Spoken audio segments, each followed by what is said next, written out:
And coming up here, we have Mr. Chris Ruckdaschel from the Hayward Chamber of Commerce here on the line. Good morning, Chris. How are you doing? Hey, good morning, Mark. It's great to be here. Thanks for the opportunity to be on WOJB. Yeah. There's a lot of things that happen that's maybe not necessarily chambers. You have a limited staff there, but there's a lot of events happening with your member businesses. And so, what's kind of happening in the chamber area in the coming months here?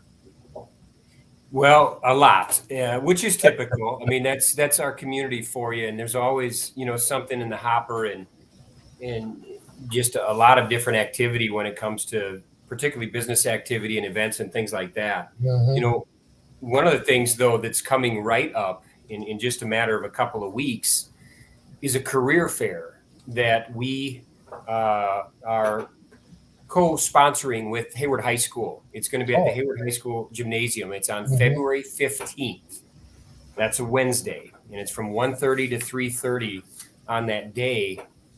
This is a career fair that's open to anyone to come attend. There'll be students there certainly, from the high Obviously, yeah, because schools, it's but during the school day there for them, so they'll be able to participate. yeah, exactly. Yeah. It'll be simple for them. So there's going to be a lot of students there, but it's also open to the entire public. A matter of fact, we hope there's a great turnout, but for those that are, seeking positions, if you're currently not working, or whether you're looking for another opportunity, a different career, it could be any kind of a scenario. We know there's retired folks out there that uh, would love to pick up, just a part-time job, for example. And that's where there's going to be positions across the spectrum there, Mark. In some cases it'll be like summer only positions, but in many more cases it's literally full-time ongoing employment and anything in between. So there's going to be a lot of neat opportunity to meet directly with employers there, Yeah. and show off your best self.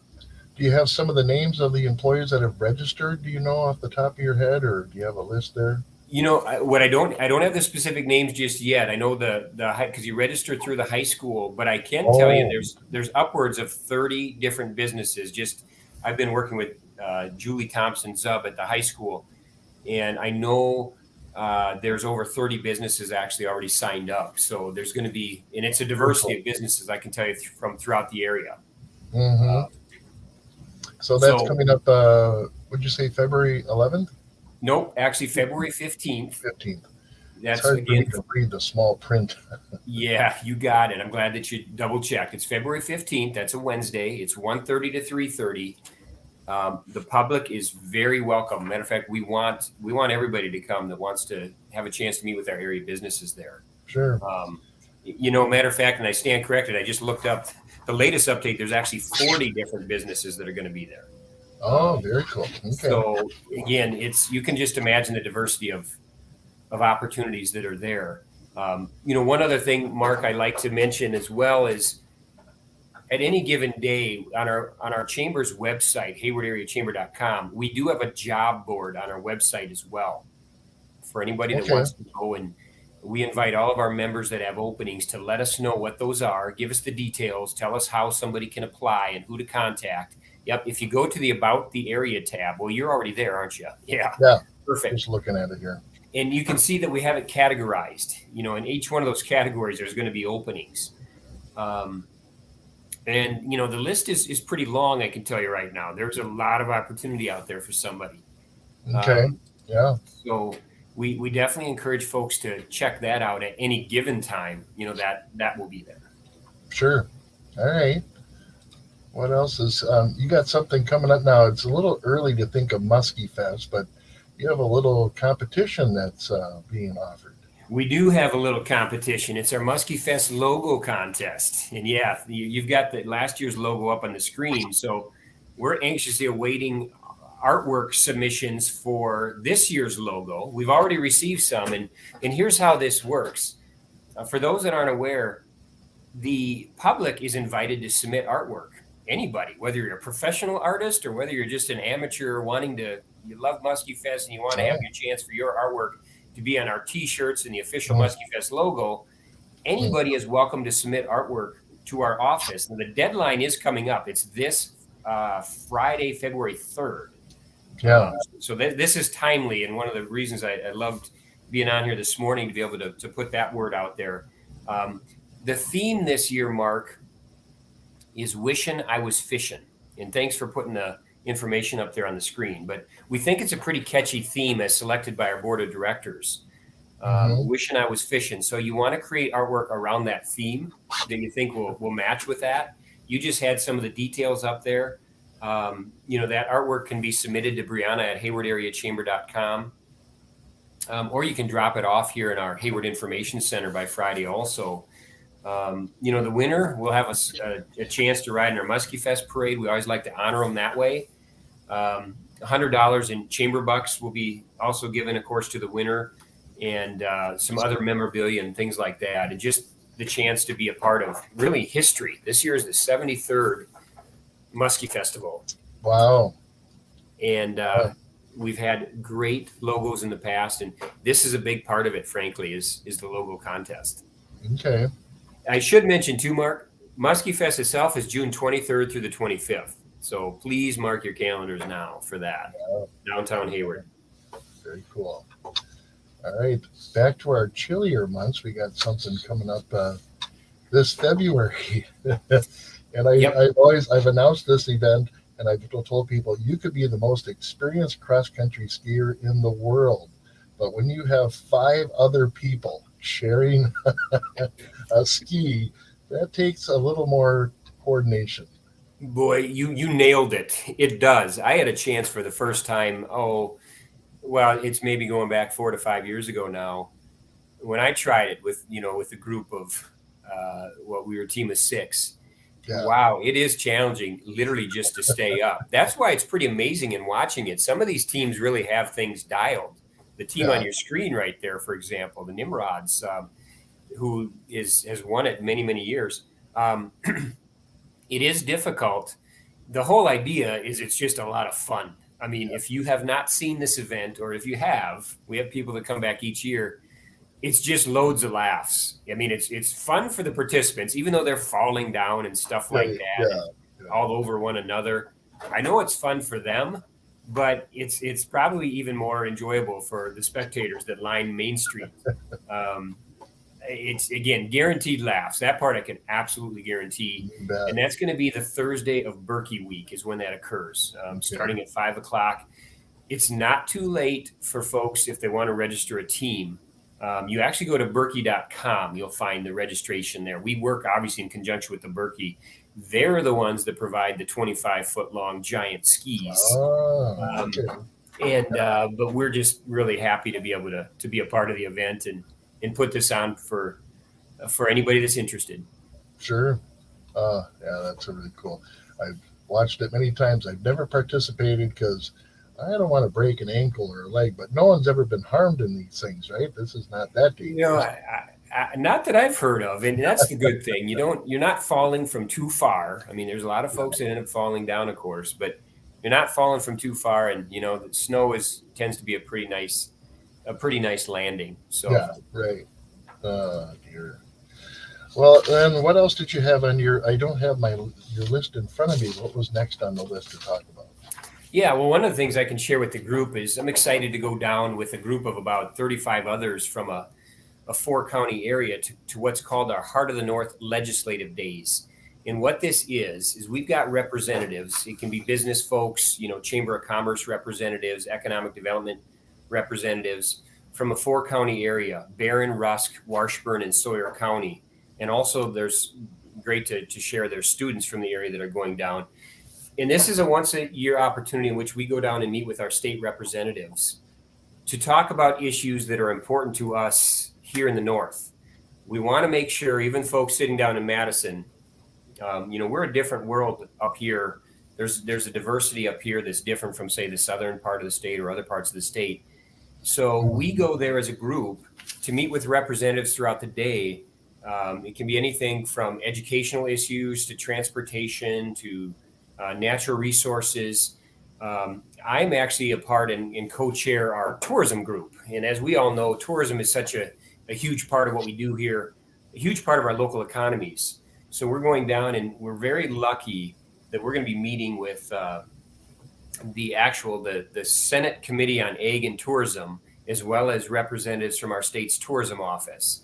Okay. And it's going to be a great opportunity. A key part of our message, again, is with tourism being so important to our part of the state, is to ensure that our legislators keep that in mind in, any bills that either they create or come across their desks, is consider the impacts of tourism. So we have some ideas and some things that we're going to be talking with them about, on that note. And there's nothing like face-to-face interaction and being able to talk directly to your state representatives. And we just want to make sure that, hey, they're well familiar with what our issues are up here. And when it comes to tourism, it's a chance for us to further educate them on all the various attractions that go on here throughout the year, the events, everything from Muskie Fest to Powwow to Lumberjack World Championships, those types of things we want to make sure is on their radar. So what's the date of this trip again? It's actually this Thursday. February 2nd. Yeah. And is your bus full, or how many people are heading down? Yeah, we are. I think that we're at about roughly 35 folks that are going down there. Oh, and what we've done is the group that goes down, we actually have several months of planning leading into this. I mean, we've been meeting since we probably started in October as we kind of form our issues and our talking points and things like that. So there's actually been quite a bit of prep that goes into that. And it's a great opportunity to meet and get to know our state representatives. Besides just talking about the issues, relationships are such an important thing in life in general. Yeah. And that's what this really helps, is to have be able to start those conversations. And even outside of this trip, if we need to contact our state representatives, it's good to have that relationship already established.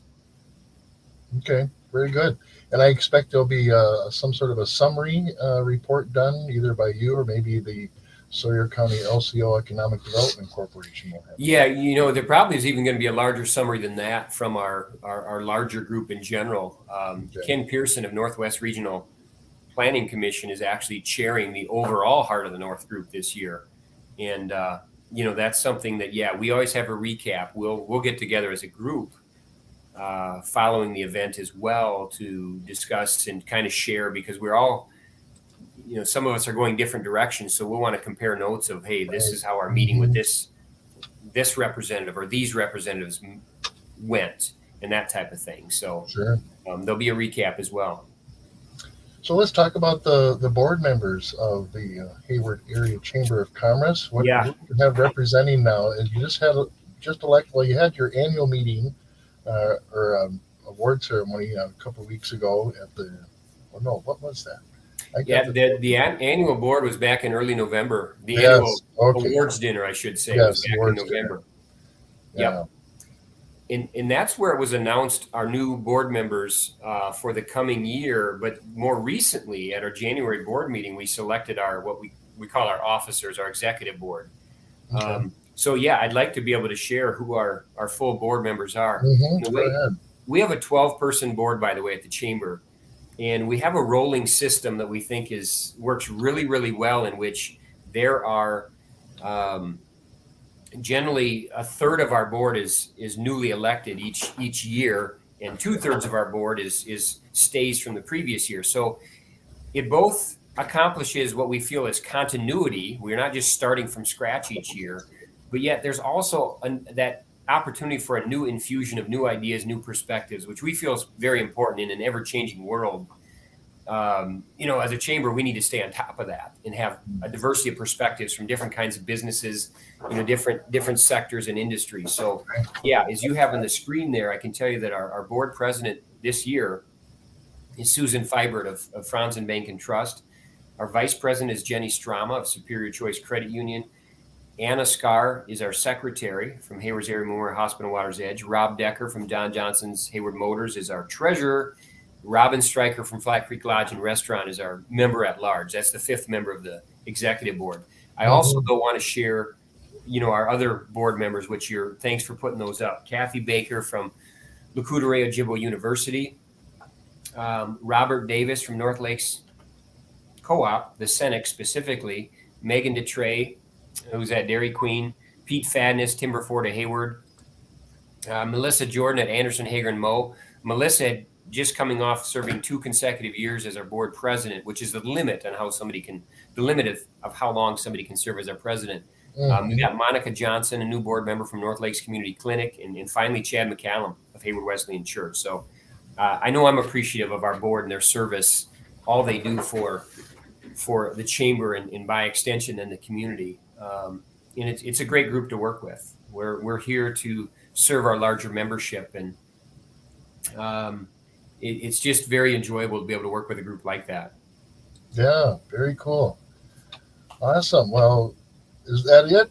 Or is there one more thing? I couldn't remember. Well, let me double check my notes here as well. Those are the primary things. Okay. Mark, I would encourage anybody. We recently put out a year in review for the chamber of how our 2022 year in review, and we did it kind of what we call by the numbers, which was an interesting way to do that we thought was kind of a quick hitting, easily consumable type of thing for folks to quickly see, what we've been up to. Sometimes we don't stop ourselves and recap, hey, this is all that we've been up to and accomplished over the last year. So that was kind of a fun sheet to put together. Talking about, everything from the number of ribbon cuttings we did to event sponsors to our number of social media followers and all of that type of material. And one of the biggest things there is, we're housed in our Hayward Information Center, and we literally, receive thousands of phone calls and walk-ins a year, which is really the bread and butter of what we do. We're here to serve the public. So please use us, both visitors as well as locals alike. Yeah, it's pretty easy to find you too, right there on 63 and Main Street, right there in the corner. And yeah, your walls are filled with brochures and flyers from all the different organizations of things to do and what people can do in the area while they're visiting. Yeah, that's exactly it, Mark, because even as a local resident, it's a good refresher just to either refresher or in some cases learning for the first time all the different attractions, things we have to do, or if there's a business that, you're looking for, whether it's a plumber, an electrician, or any other type of service or product, that's where we can help too, help you navigate that. And, we're very fortunate. We've got over 355 members, business members. So we know them well in terms of what they do and their product and their services. So we're here to help. Yeah, awesome. Well, thank you, Chris, for your time this morning. Chris Ruckdaschel, the Executive Director of the Hayward Area Chamber of Commerce, joining us here in WOJB. You enjoy your week. You bet. Thanks again so much, Mark. All right. Take care. Bye. All right. It is negative